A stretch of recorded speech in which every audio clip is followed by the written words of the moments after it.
Last fall, we sailed our first ever Transpacific cruise. We are here to tell you all of the things that you need to know, along with the good, bad, and ugly of Transpacific Cruises.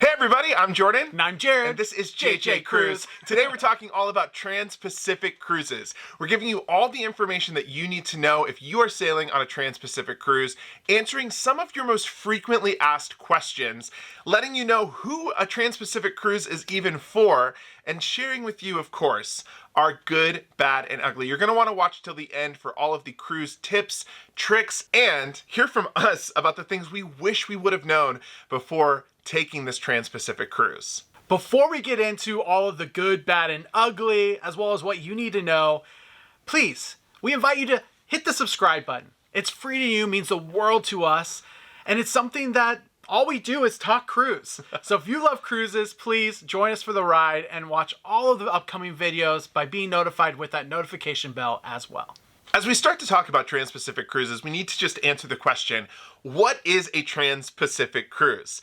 Well, it is exactly what it sounds like. It is a sailing across the Pacific Ocean. So you're starting somewhere in possibly like the United States or Hawaii or Australia, New Zealand, maybe Japan, and you are crossing the Pacific Ocean from one side to the other. We did this on 19 nights on the Celebrity Eclipse, and we started in Honolulu, Hawaii, had a little bit of a pit stop down in the French Polynesian Islands, and ended our time in Sydney, Australia. Let's jump into the good of Transpacific Cruises, and there's a lot of good. The number one question I think everyone thinks about before taking their first ever Transpacific cruise is it gonna just be for old people or people that are retired? And we were pleasantly surprised to find that that is not the case. In fact, there is a really wide range of demographics on board this cruise, except for one.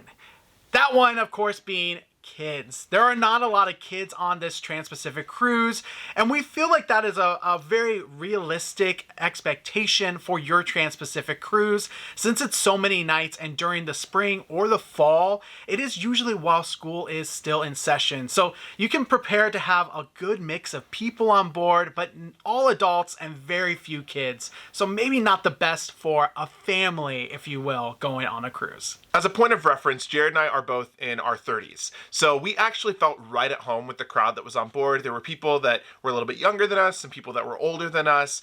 We really found other people that, again, loved cruising while on the ship, and we felt right at home for this Transpacific cruise. Speaking of the people on the ship, it's another thing that has to go on our good list. Now, on this cruise, sailing from Hawaii to Australia, there was a lot of people from Australia on the ship.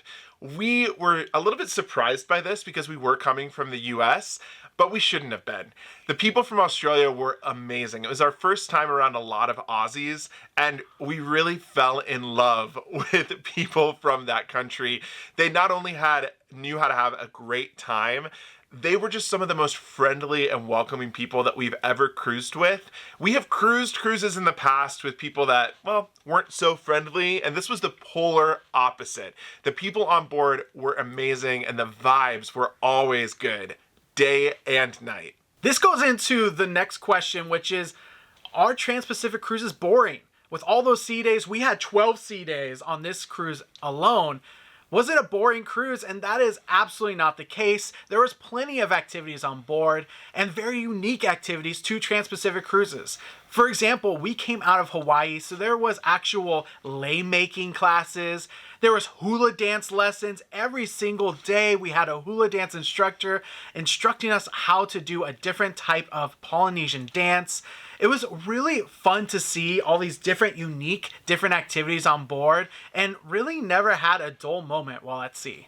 Along with unique activities, there's also unique ceremonies. We had no idea that when you cross the equator, you take part in a very special ceremony that is a tradition for all ships going across the equator. I'm not going to get into all the details now, but it was quite messy and it was a lot of fun, and it was just something else that's very unique to Transpacific crossings. A common question we actually thought before even going into this was, is the entertainment going to be varied? Is there going to be enough entertainment at night?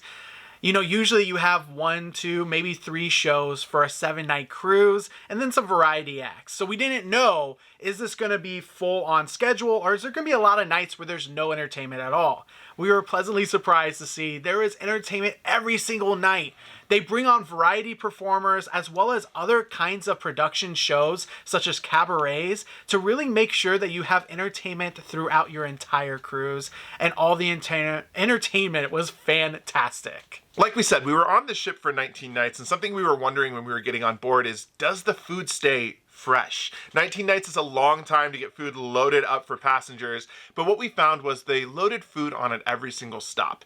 This had enough stops that was broken up that the food was consistently fresh and delicious during the entire cruise. So we really enjoyed the food, had to add it to the good list. And if you're going on a long sailing, don't worry, they're not going to serve you old, rotten, or wilting vegetables. We can't talk about the good of our cruise across the Pacific without talking about the destinations themselves. These are destinations that usually cost a pretty penny to go to on their own, such as French Polynesia or Hawaii. And for a lot of these destinations, we were able to experience them for an entire day, full on, and have a great time while on land. Of course, these are bucket list places to go, and they were included with the price of our cruise. So we were really only able to focus on what did we want to do while we're there. Do we want to go on a tour? Do we want to go and experience the food, the beach? What do we want to do and not have to worry about the flights, getting there, and of course, having to pay the pretty penny to get there as well. One last thing that we wanted to add to our good list was the itinerary direction that we went in. Going from Hawaii to Australia, we gained an hour every single day, so we had 25-hour days. We love going this direction. Of course, if you're going the other direction, coming from Australia to Hawaii, you're going to have the opposite 23-hour days. But for us, we had to put this on the good list because we felt refreshed and just so well rested every single morning when we got that extra hour during the night. Those were the good of our Trans-Pacific cruise. Now let's talk about the bad. And when we talk bad, these are more things that we think you should know and we wish we would have known before taking our Trans-Pacific cruise. The first one is regards to Wi-Fi. Now, this is something that we were pleasantly surprised with, in all honesty. We didn't have a lot of days where we had no Wi-Fi, but with just a quick storm or a rare move of the ship, you could go without Wi-Fi. So if you're someone that works from the sea, you have to be prepared for that and have someone that is really okay with you unexpectedly not being available while at sea. Something else that is just a good to know is that you do cross the international date line. Now, when doing the route that we took from Hawaii to Sydney, Australia, that meant for us we lost an entire day. So while this was technically a 19-night cruise, really you get 18 nights out of it. It's just important for you to know because most people see that on the itinerary and don't realize that you're going to go forward or backward 24 hours when crossing this imaginary line. I think it's also funny, if you go the opposite direction, it's like Groundhog Day. You get a whole nother day that you just had. So it's a really fun thing, one way or the other. More something to be prepared about, not something that to worry about. Another thing that was surprising to us was that closing times were so much earlier than traditional cruise itineraries. This makes sense when you think about it. Obviously, the crew on the cruise ship are available at all times with sea days, and when they have back-to-back sea days, they need their rest. So casino and late night activities definitely end earlier for that very reason. Something to be prepared for more so than anything, but definitely something that was a shock to us. When you are going across any large body of water, you are going to encounter some rough seas.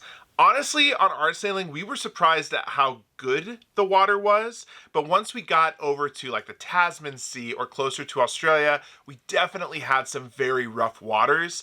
For crossings in general, you should just understand that you probably will encounter rough seas, and it's just something that you're going to need to be prepared for. If you're someone where seasickness completely puts you down, you may want to reconsider going on one of these long sailings, but there are, of course, remedies that you can do and things you can bring like bonine or seasickness medication that will help you prepare for these rough waters. We talk about this and are good a lot of times, but we have to think of the general consumer out there of cruises.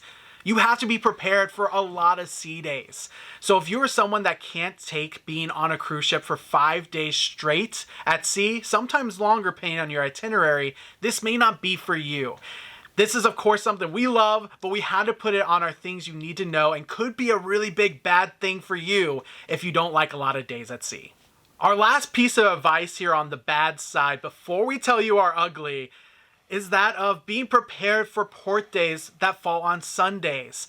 We know that this is common for cruise ports that are highly religious cruise ports, that Sundays are a lot of times closed down. Well, this is no different for French Polynesia. We landed in Tahiti on Sunday, and we were ready to go out and explore on our own.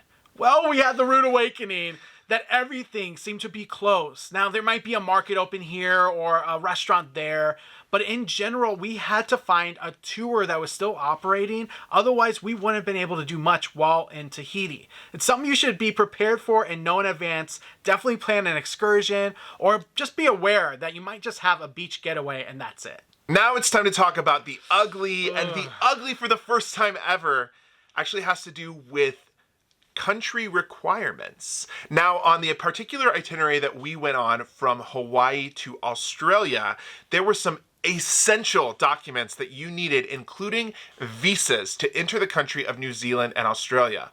Now, the cruise line did their part to send an email out to everyone saying, hey, make sure you do this before you get on board.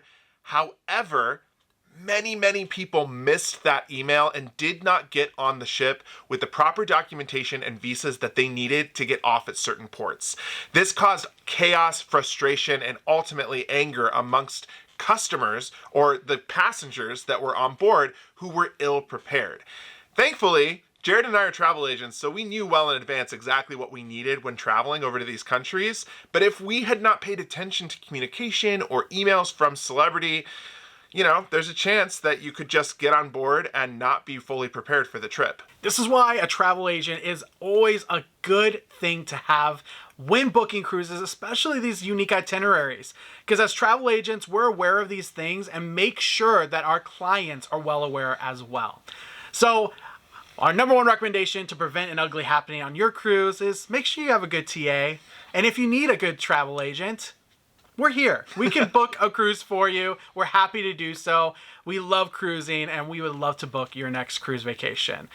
So with that, please hit the subscribe button, hit the thumbs up if you like this type of content. Lets YouTube know that you really enjoyed what we had to say, and comment below. Have you been on a Transpacific cruise? What are your thoughts or what are your expectations?